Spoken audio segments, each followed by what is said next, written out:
Dear students, आज आपको वैधता या औचित्यपूर्णता की अवधारणा के अंतर्गत वैधता का अर्थ और परिभाषा एवं साथ में वैधता की कौन कौन सी विशेषताएं हैं के बारे में बताया जाएगा। वैधता शब्द की उत्पत्ति लैटिन भाषा के लेजिटमस शब्द से हुई है और मध्यकाल में इसे लेजिटिमिटास कहा जाने लगा था। आगे चलकर अंग्रेजी भाषा में इसे लॉफुल अथवा वैधानिक कहा गया। सर्वप्रथम रोमन दार्शनिक सिसरो ने लेजिटमस शब्द का प्रयोग विधि द्वारा गठित शक्तियों या न्यायाधीशों के लिए किया था। आगे चलकर इसका प्रयोग प्राचीन परंपराओं के प्रति अनुकूलता, रूढ़िगत क्रियाविधियों, संवैधानिक नियमों एवं सुव्यवस्था के तत्वों के लिए ग्रहण किया जाने लगा।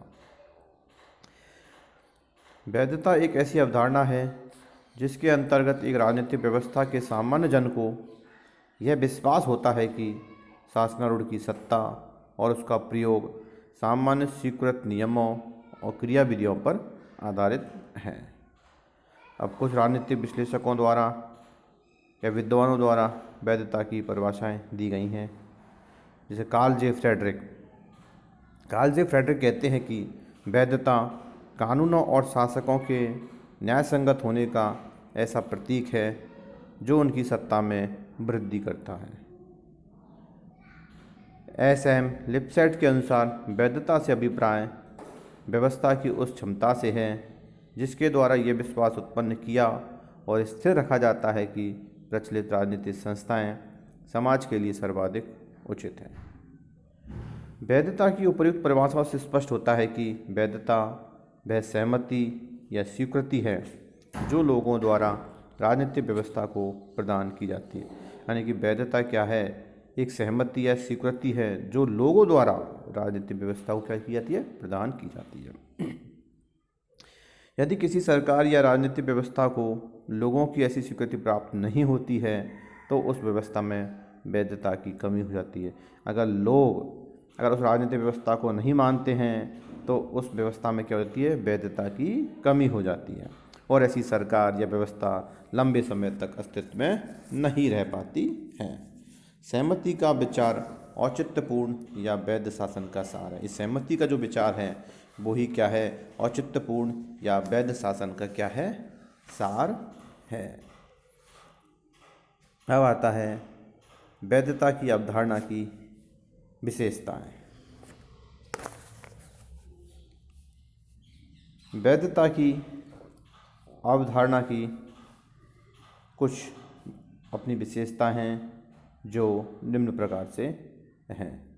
नंबर 1, विशाल जन समुदाय की सहमति पर आधारित।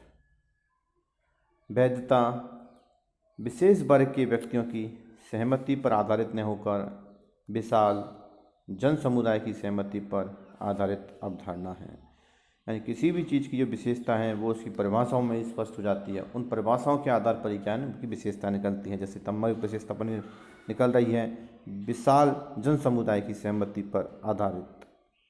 वैधता विशेष वर्ग के व्यक्तियों की सहमति पर आधारित न होकर विशाल जन समुदाय की सहमति पर आधारित अवधारणा है। कई बार निर्वाचनों के माध्यम से विशाल जन समुदाय की सहमति की अभिव्यक्ति होती है। दूसरी विशेषता आती है शक्ति को सत्ता में परिवर्तित करने वाली अवधारणा। सत्ता का मुख्य आधार वैधता है। वैधता से आच्छादित शक्ति ही सत्ता कहलाती है। किसी भी शक्ति को सत्ता की स्थिति तब प्राप्त होती है जबकि उसने आम जनता की दृष्टि में वैधता को प्राप्त कर लिया हो। शक्ति या सत्ता में जब सहमति का आधार नहीं होता तो उसे वैध नहीं माना जा सकता। तीसरी विशेषता आती है इसकी वैधता लोगों के मूल्यों और विश्वासों पर आधारित अवधारणा है। किसी राजनीतिक व्यवस्था की वैधता इस बात पर निर्भर करती है कि वहाँ के लोग अपने मूल्यों और विश्वासों के आधार पर उस व्यवस्था को किस सीमा तक वैध समझते हैं।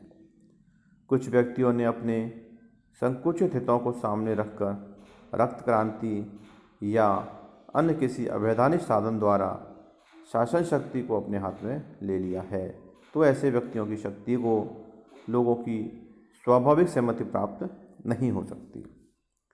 उदाहरणार्थ 1975 में इलाहाबाद उच्च न्यायालय के निर्णय के बाद समूचे देश में आपातकाल की घोषणा करके श्रीमती इंदिरा गांधी ने जिस शासन तंत्र की स्थापना की वह भारत की जनता के लोकतंत्र एवं स्वतंत्रता संबंधी मूल्यों के प्रतिकूल था। उसे वैधता प्राप्त नहीं थी और जैसे ही मार्च 1977 में लोकसभा के निर्वाचन हुए, जनता ने वैधता रहित सरकार को उखाड़ फेंका। इस प्रकार वैधता की अवधारणा में राजनीतिक व्यवस्था की यह क्षमता शामिल है कि वह लोगों में इस विश्वास को उत्पन्न करे और बनाए भी रखे कि यह राजनीतिक व्यवस्था और उसके अंतर्गत स्थापित की गई संस्थाएं उनके मूल्यों और विश्वासों के अनुरूप है। अगली विशेषता आती है इसकी, राजनीतिक शक्ति का आधार सार्वजनिक कल्याण। राजनीतिक शक्ति के धारकों के बारे में जनता की यह भावना है कि वे इस शक्ति को उनके भले के लिए प्रयुक्त करते हैं तथा उनमें जनता की आस्था है, इसकी वैधता की कसौटी होती है। राजनीतिक व्यवस्था में नेताओं का यह प्रयास रहता है कि समाज में विद्यमान विभिन्न संघर्षों के समाधान के लिए सरकारी शक्ति का प्रयोग किए जाने पर उसका आधार यथासंभव हिंसा, दमन अथवा दंड का भय न होकर यह विश्वास हो कि यह सब जनता के लिए हित के लिए ही आवश्यक ही नहीं है अपितु अनिवार्य भी। अतः शासकों में जनता का सहज विश्वास ही राजनीतिक व्यवस्था को औचित्यपूर्णता प्रदान करता है। यही कारण है कि हर राजनीतिक व्यवस्था में राजनीतिक शक्ति के धारक इस शक्ति का इस प्रकार प्रयोग करते हैं जिससे जनता की आस्था उनमें बनी रहे।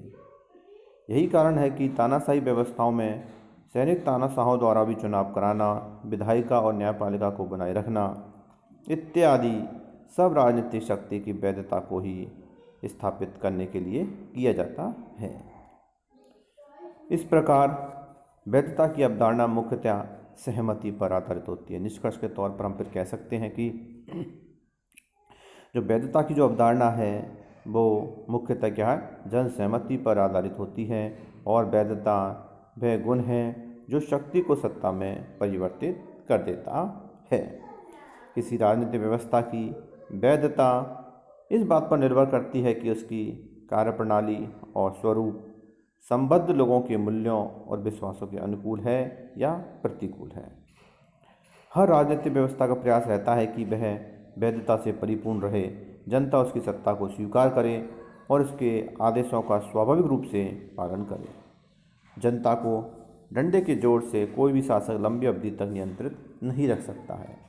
इसलिए राजनीतिक व्यवस्था वैधता के आधार पर ही सुव्यवस्थित और स्थिर रह सकती है।